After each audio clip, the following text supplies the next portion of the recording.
Si algo parecía particularmente provocador, cómico y ferozmente perturbador en la incipiente cultura del web, fue la proliferación de parodias, homenajes, caricaturas, mashups y remixes de toda clase de productos culturales. La idea del remix no era nueva. Estos objetos siempre han estado entre nosotros, desde los mitos griegos hasta los compositores del romanticismo, pasando por el Luminal de Duchamp y la Nouvelle Vague francesa. Pero las herramientas digitales y la red propiciaron una marejada incontrolable de remixes cargados de ironía, sarcasmo, ingenio e insolencia.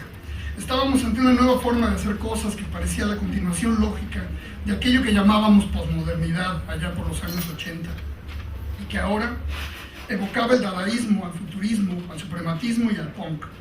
Era una estética caótica, cacofónica, desmesurada en sus arrebatos, que echaba mano de lo que fuera, que se regodeaba con la velocidad y la abolición de fronteras entre escuelas, tendencias y modas.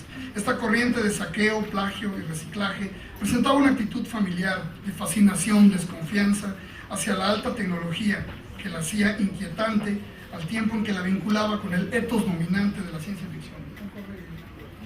Entonces yo voy a pasar estas imágenes, voy a hablar un poco como viejito asustadizo, que lo soy, y voy a hablar un poco esquizofrénicamente, porque precisamente estoy aquí utilizando todo aquello de lo que supuestamente me lamento.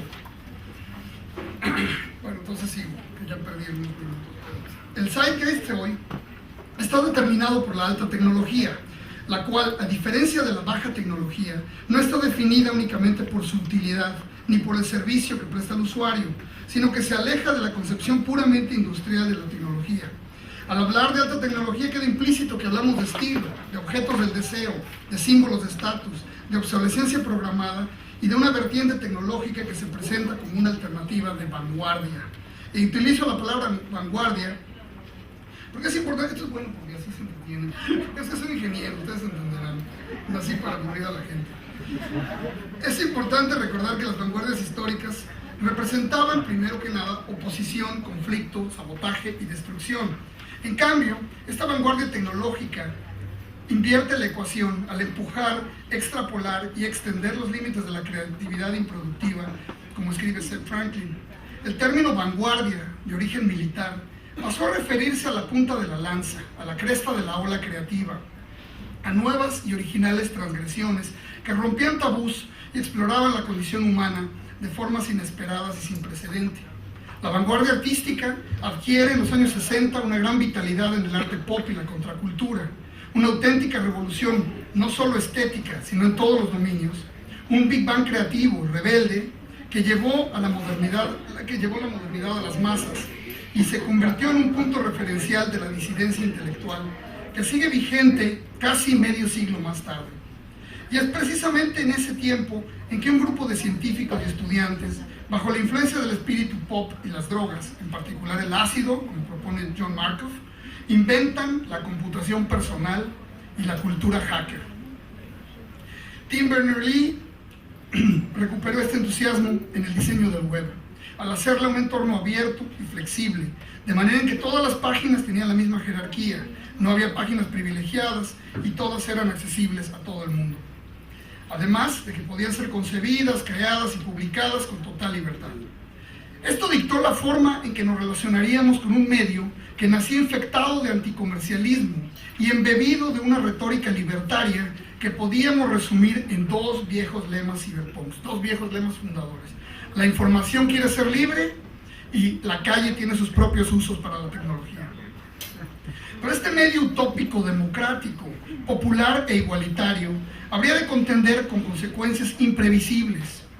La neutralidad de la red, entre otras cosas, pero la neutralidad de la red principalmente, esa norma aún vigente, pero sin duda en riesgo, que garantiza que todo el mundo tenga acceso a cualquier página del web sin distinción, ha creado una especie de aplanamiento cultural, que en cierta forma ha sacado a la contracultura desde la oscuridad y la ha puesto en el mismo nivel de acceso que la cultura mainstream o dominante. La contracultura ha servido por décadas, y algunos, como Ken Goffman, piensan que por siglos, como un motor de la innovación y de la transgresión. Cuando el espíritu de inconformidad y rebeldía se vuelve inofensivo, analgésico y es tratado como una mercancía, la cultura pierde la capacidad de cuestionarse y renovarse a sí misma.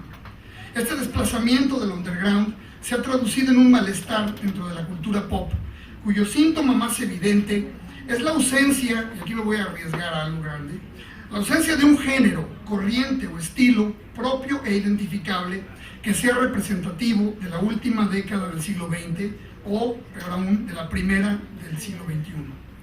Resulta muy difícil, si no imposible, señalar, por ejemplo, un tipo de música popular o una escuela de artes visuales occidentales reciente que no sea una reapropiación o recuperación del pasado. Podemos pensar que eso se debe a una fragmentación o balcanización de los públicos y a la desaparición de jerarquías en una cultura multipolarizada. Pero resulta paradójico que una cultura que precisamente se diferencia de las anteriores por estar hiperconectada no produzca fenómenos culturales representativos generacionalmente. Todas las corrientes artísticas en boga actual nacieron antes que el web, y si bien es claro que siguen surgiendo artistas y obras interesantes, estos son, en cierta forma, sobrevivientes de un mundo predigital. Como escribe Jaron Lanier, que aquí cito, el proceso de reinvención de la vida a través de la música parece haberse detenido. Probablemente la generación X fue la primera, desde la segunda mitad del siglo XX, que no produjo una cultura pop propia que significara ruptura alguna con las corrientes precedentes. Aquí esto obviamente es debatible, pero... Buena parte de los productos culturales que se han desprendido del fenómeno de alta tecnología dominante se caracterizan por el uso de la repetición, la recombinación, la multiplicación y la invasión tecnológica de ámbitos y la proliferación de pastiches. Lo que vivimos hoy como novedades son corrientes sucesivas de nostalgia, las cuales pueden ser motivadas por un anhelo de regresar a las certezas elementales de tiempos que queremos imaginar más estables. Es importante señalar que esto no quiere decir que vivamos en un oscurantismo musical o artístico, pero parecería que hay poco interés por aventurarse en terrenos desconocidos de la creación.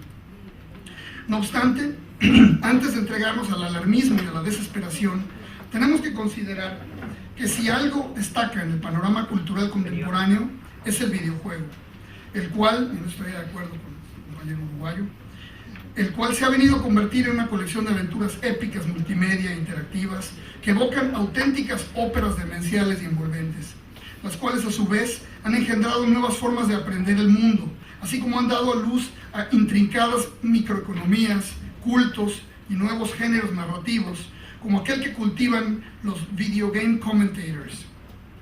Un complejo mosaico de gamers, expertos y fanáticos con claras jerarquías, superestrellas, corporaciones y seguidores que se dedican simplemente a narrar y comentar juegos de video como si se tratara de deportes o guerras reales, entrelazándolas con anécdotas propias y creando lo que podemos llamar la crónica de nuestra era. Podemos imaginar que el cinismo cultural imperante durante las últimas décadas ha logrado agotar a los innovadores. No podemos ignorar que la tecnología digital ha proporcionado un arsenal de herramientas baratas y de fácil uso para hacer, piratear, anonimizar y distribuir mezclas, fusiones, collages y mashups de todos tipos.